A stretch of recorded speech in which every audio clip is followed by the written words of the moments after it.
Hi, welcome to the Miles Better Conversation. Thanks for tuning into my podcast. My name is Colin Miles, aka The Numbers Guy.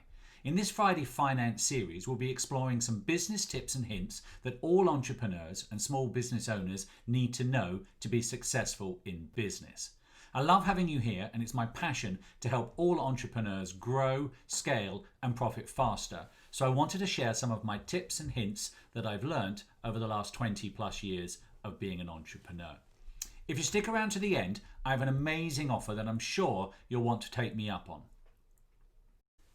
Hello and welcome to Module 2, Lesson 1 of Cutting the Ribbon.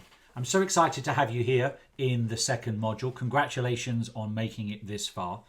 Lots more to cover over the coming weeks in the course, so we want to just leap straight on in. So this section I'm calling People Don't Buy What You Sell. It's presented by me, Colin Miles, aka The Numbers Guy, and we're going to leap on in. So what do I mean by people don't buy what you sell? As business entrepreneurs, we all believe that we sell a product. It might be a service, it may be an actual physical product, it might be online courses, it might be a plant, to cite one of my clients who's just launched a plant selling business. But in essence, most entrepreneurs think they sell something physical, but they don't. People actually don't buy those physical items. That might sound a misnomer, but what I mean by this is that people buy what you stand for. People buy your culture. People buy your brand. People buy your values, and people buy your equity. And that's what we're going to explore here, and how important it is to a small business person. So what are we going to cover in this section? Well, I like to refer also to the DNA of the brand. So we're going to look at what is a brand. We're going to look at what some brand equity is. We're going to look at brand positioning, how to start to think about creating your brand, what the values are, the elements of a brand, your name, and how you might expand and continue to develop your brand as it becomes a fluid living entity. Coming back to let the numbers decide, they'll have a major impact on all of this, because if you decide your brand is very high value and is an exclusive brand, then guess what? Your pricing will need to reflect that, and that will have an impact on your perceived margins. If, however, you're going to position your brand as a fast-moving consumer good, well, the numbers are very different then. Here, the numbers need to be rapid because the margins will be very low. We'll explore more about that in Module 3, the powerful decision machine, when we actually start looking at profit margins, net margins, stock turns, service turns, etc. But still, we're in the phase of the development. So what are we going to look at in detail is these following topics. So, what is a brand and why might you need one? Well, your company's brand can be a major asset, potentially the biggest asset of all. Recognizable brands builds trust, inspires employees, and makes it easier to spread word of mouth, and helps you create consistency and impactful marketing. So it flows through everything that you do, but it starts with some core bases. We tend to think of brands in terms of large corporations. Examples might be Coca-Cola, Apple, and Amazon. But all of the benefits apply to small businesses and can be equally important as we try to establish who we are in often a marketplace that is saturated by large corporations. And that's where the brand, your brand essence, your brand equity, what you stand for will allow you to stand out. Because in some cases, large corporations are facing backlashes for being mindless, having no soul, having no personality. And that's where the small entrepreneur can make a real difference. And using your numbers, letting the numbers decide, can make a big difference, because you have the ability to be a little bit more guerrilla, use some tactics that the big boys can't really tap into, and you have your personality. So remember that your brand has monetary value that should be factored into the value of any business. Again, letting the numbers decide. Once we get to building the empire in Module 5 and perhaps looking to either acquire a business or perhaps to sell your business, then building that brand value so that it's recognizable is important. And sometimes entrepreneurs struggle with that, and we'll explore that in that section later. And obviously when it comes to valuations, being a subjective amount, that's where your your accountant, aka the numbers guy, somebody like myself, can help. So what is a brand? Well, you can think of a brand as your business's personality. If your business were a person, who would they be, and what would they be like? This should immediately give you some idea of what your brand is. A little bit later on in this presentation, I'm going to go through what I call the brand onion exercise that I want you to complete as part of your homework, part of your studies to support this, as I believe very much so that taking things from a theoretical and actually doing them, creating memory muscle, will allow you to continually focus on what you're doing. It also will start to allow us to think about what value this might have and what numbers there need to go around it to support your proposed brand essence. As I've said, if you're going to be an exclusive, an upscale retailer, upscale business, well then guess what? You're going to need to factor those in when we start thinking about marketing, when we start thinking about offices, when we start thinking about presentation, and they all have a value. They all have a cost to the business, which means when we reverse engineer and start working out how much you need to generate, those costs have got to be covered. But put in basic terms, your business is what you do, but your brand is who you are. However, bear in mind that a brand doesn't just come from you, and it may be very different from your own private personality. That's again something we'll explore in the brand onion. And as a small entrepreneur, it's often the brand of your business is the brand of you. And in the early days, that's great because it's you who is the business entrepreneur. But if you decide that building the empire is your end goal and you want to sell your business, well, then we need to start to transition away from that. And again, coming back to the numbers, that's going to need to be factored in. Because what I mean by that is to switch the brand away from being brand you to being brand business, you need to bring on staff. You need them to have their input. You need them to be allowed to have the ability to weave their own personalities in it so that you, as the entrepreneur, can step back and step away. The brand is how your customers view your business and the values they associate it with. Your task is to make sure that your customer's perception is as positive as possible, and just as importantly, that it's a good fit for your core customers. So how can you achieve this? Well, that leads us very nicely into what is known in the industry as the brand equity, the DNA or genome of your business. And things that you need to consider are going to be things like the brand association, brand image, brand awareness, brand loyalty. And we'll look at those in a little bit more detail. The brand equity is the extra monetary value to your business that comes from having a recognizable brand. A good example will be the price differentiation between an unbranded pharmaceutical, maybe like ibuprofen, and a famous brand like Nurofen, or if you're in Advil, or Tylenol if you're in the US marketplace. And those cost more, and people will pay for those, when often when you actually look at the packet and the detail of the chemicals and the makeup of the product, they're almost identical to the private label. But people believe that there is value. And we'll look at that again when we look a little bit later in the next section on brand positioning. The branded products can be many times more expensive than the virtually identical unbranded one. And where does that come from? Why do people pay more? Why are people happy to buy into the brand? It's because they're not buying what the company is selling. They're buying what the company stands for. And it may be that it's the way it makes them feel. Apple is a classic example of this. There are many, many phones on the market that do just as much as an Apple phone and half the price. An Apple computer. I use an Apple Mac computer in my business, and I wouldn't use anything else. But why? Well, it's about the way it makes me feel. So it comes down to brand, because the computer is no more powerful than a half-price personal computer, a PC, but I love the way it makes me feel. I love the way the marketing, I love the support. And so brand equity is key. Brand image, brand association is what's pulling me in on that version. And I'm sure you have many examples of yourself. And when we get you to do some of your homework a little bit later at the end of the module, we're going to get you to start thinking about some of these things as well. A famous quote comes from John Stewart, the CEO of Quaker Oats, from 1922 through to 1953. So he was head of Quaker Oats for some fairly long time, and he put it very well. If this business were to be split up, I would be glad to take the brands, trademarks and goodwill, and you could have all the bricks and mortar, and I would far would fare better than you. And that really brings it down that actually the value of Quaker Oats is in the way that it's positioned itself and not in its buildings. And from a numbers perspective, that has made our accounting world quite difficult as to what is the value of the business. And that's even more so seen when you look at some of these obscenely valued businesses at the moment.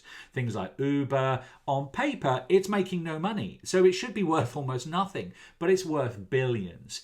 Slack has just been sold to Salesforce, and they paid over $20 billion in late 2020 for a business that is all about perception of where it can be.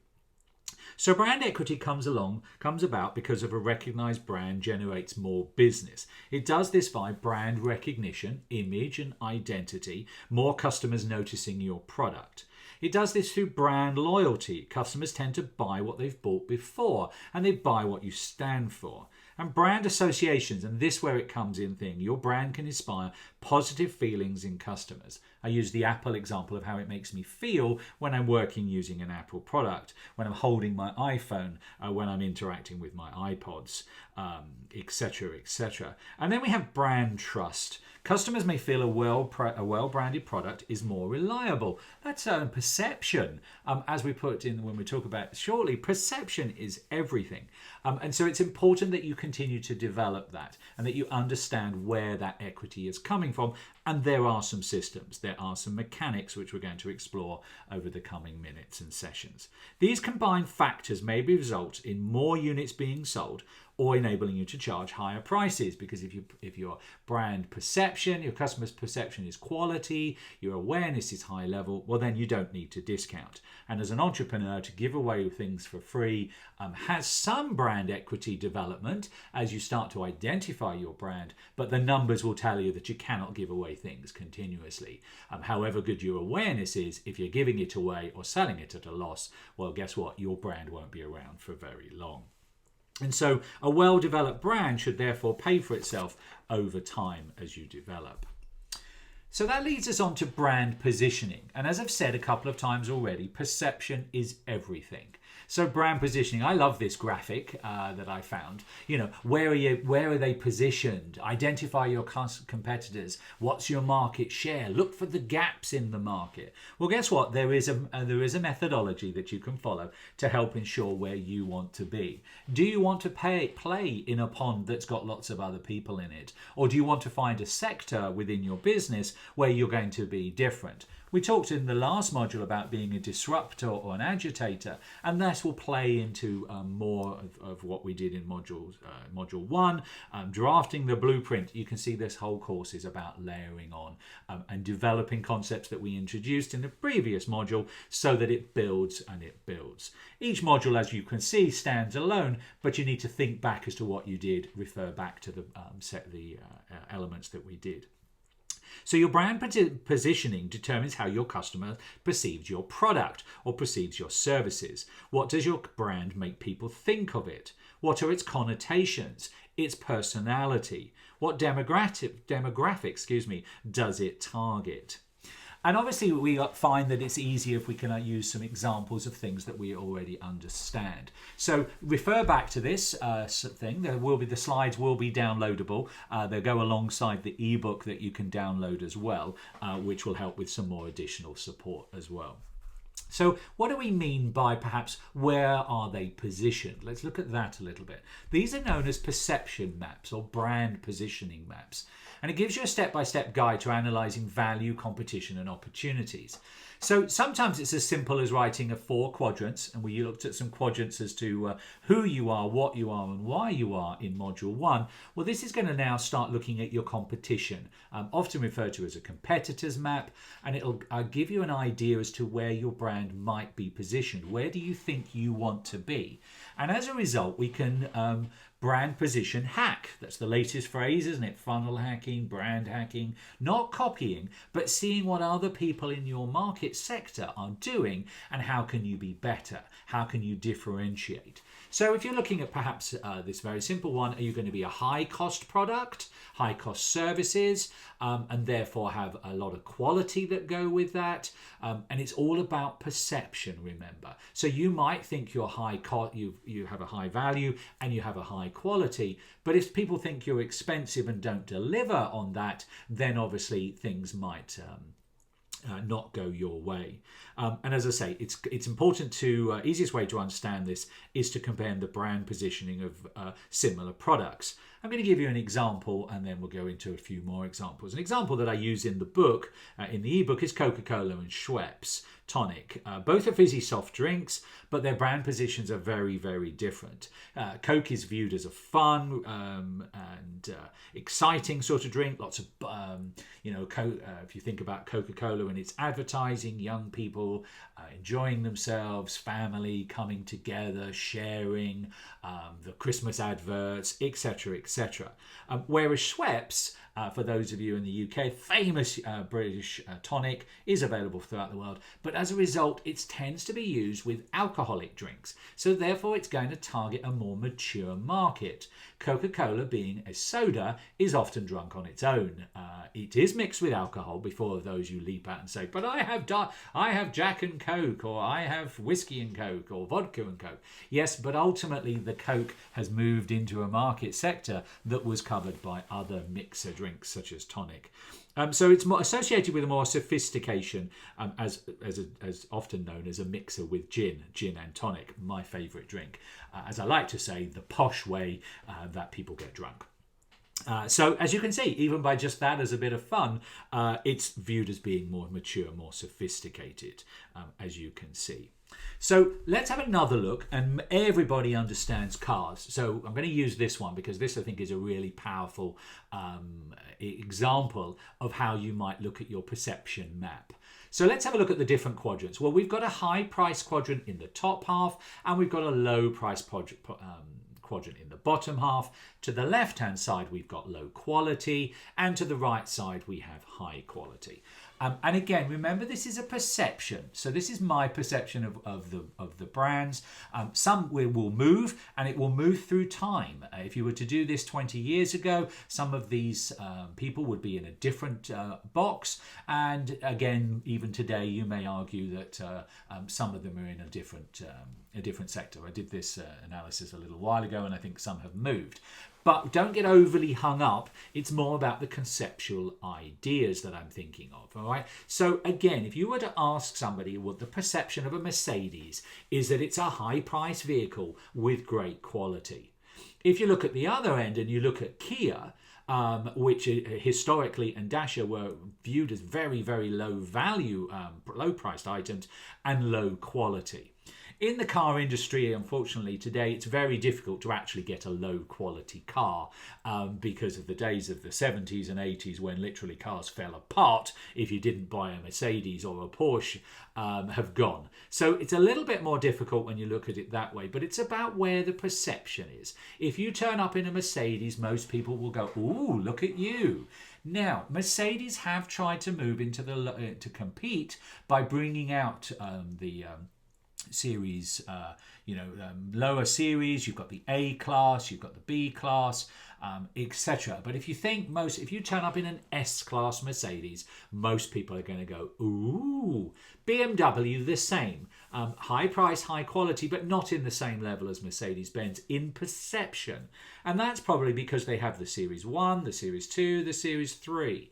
If you're looking at a Series 7 from BMW, then it is probably in the same point as an S-Class Mercedes. So within a brand positioning map, you will have different, with the different products, you'll have a different perception. Mini, as an example, might now be viewed as higher quality and a lower price as it's moved to bring out some of the lower models. But again, if you bought a Ford or a Honda or a Toyota, and again, I apologize to these brands if you work for them, but they're not perceived as prestige brands, but they are perceived now with great quality and good value. And so it might be that you change some of those things. Again, VW might be where Ford is, and you might replace the VW logo with Skoda, whose perception was very much 20 years ago that it was low price and low quality, and it would have been off the Richter scale. So you need to think about what's around you and what perhaps is going to work for you. And there is no hard and fast rule, but it does give you an idea to think about where your brand is going to position, and as a result, what your numbers will stay. Because a Mercedes-Benz better have a very swanky showroom, because you better have a swanky showroom for Mercedes, because it fits the brand. Whereas the Dacia you might get away with the fact that it's lower value, so therefore the brand isn't quite so strong. So again, all about perception. One trick that can help you fix your brand's personality is to perhaps think of 3 words when used together will uniquely describe your product. We're using X and Y here, so in case of high price and high quality, you might have fun, you might have sophistication, etc., etc. So an example might be Coca-Cola, coming back to that, would be fun on one side, whereas tonic would be sophisticated. On a Y-axis, young and mature. And again, you can put your brands in there and enjoy them accordingly. So that sort of helps a little bit with that. So if we come back and have another look at the Coca-Cola example, because again, that's really well known. The Coca-Cola positioning is that the competitive frame of reference is colas, obviously, Pepsi being a major competitor, but also other non-alcoholic drinks, sodas, Sprite, Fanta, etc., etc. The point of difference that Coke would like to believe it is, it has a distinct taste profile. And if you remember back, if you're old enough, like I am, in the 80s, they tried to change the taste, and that caused an uproar. They do certainly believe in the optimistic view of life, the bubbles, the people leaping about, the people dancing. Again, back into the 80s, and I did say there will be lots of 80s references. In fact, that's a 70s reference. They had a great advert. We want to teach the world to sing. And it was all about harmony. It was all about being now a classic, iconic symbolism. The bottle, the tick, the Christmas snow, the Christmas Santa adverts, etc., etc. But they also want points of parity, and it's contemporary, it's up to date, and they brought out obviously Diet Coke. Then they went to Coke Zero, and it's the refreshing flavour, and it's all the the bubbles, etc. The emotional side that comes out, and obviously they have a slogan. Obviously, enjoy Coca-Cola, the Coke side of life. They adapt those as obviously things move forward. So hopefully that gives you some examples, and we'll ask you in your homework to really start to drill down a little bit. The more time you spend on thinking about what you are and what you stand for as we move through this presentation, the better your positioning is going to be, and it's going to help you understand what your numbers need to look like to be successful. Because again, as I say, if we're going for the low end, well then our numbers will look very different in margins and return than they will if we're going for the high end. What's next on our list? Well, define your brand. Okay, so how can you define your brand? You may have a very clear idea of your business identity. Then again, you may be so busy that you haven't a clue. The first step to building your brand is to take a step back and see your business from your customer's perspective. This will form the foundation of all your branding and promotional activity. As entrepreneurs, we're all about now. Let's get it going. Let's get it launched. Let's get it started. But everything like building a house, you need your foundations. The stronger the foundations are, the better you understand things, the more likely you're going to get it right. So know your customer is super clear. In drafting the blueprint module, we talked a lot about creating your customer avatar, understanding the who, the what, the why. We talked about your dream customers. So it's important that we refer back to that because we're now looking to moving into defining the launch process, cutting that ribbon. So firstly, think about your customer. As I've mentioned, a huge variety of people may use your product and or services. So do we want to appeal to everybody? Probably not. But most importantly, businesses have an ideal customer who is most typical. Your dream 100 customer, as is now often referred to. Focus on this kind of person and how you might appeal to them. For example, it's no good having a brand that appeals mostly to middle-aged parents if your core customers are teen. our teens. So again, we need to refer back to our customer avatar. That's why we spent some time giving it a personality, because it's going to help define who we want to be and who we want to target. So create a profile, and we did this in the first module, so refer back to it, but let's start refining it. Let's start making sure that we're working towards our ideal customer. And again, so we want to revisit and make sure, are we comfortable with what is their age range? What gender are they? Do they have children? Are they high, middle, or low income? Etc., etc. Do they live in the countryside? What might their interest be? So revisit the customer avatar that we created in the first module. And if you haven't created your customer avatar, then now is the time to do it. And we need to stop, return to module 1, drafting the blueprint, and get that basis done, because we haven't even, if you don't have that done, then really we are flying blind, and we're then just thinking it's something that we want to do rather than something that the customers really want out there. There are many attributes that you need to consider, and we explored them a little further in the other module as well.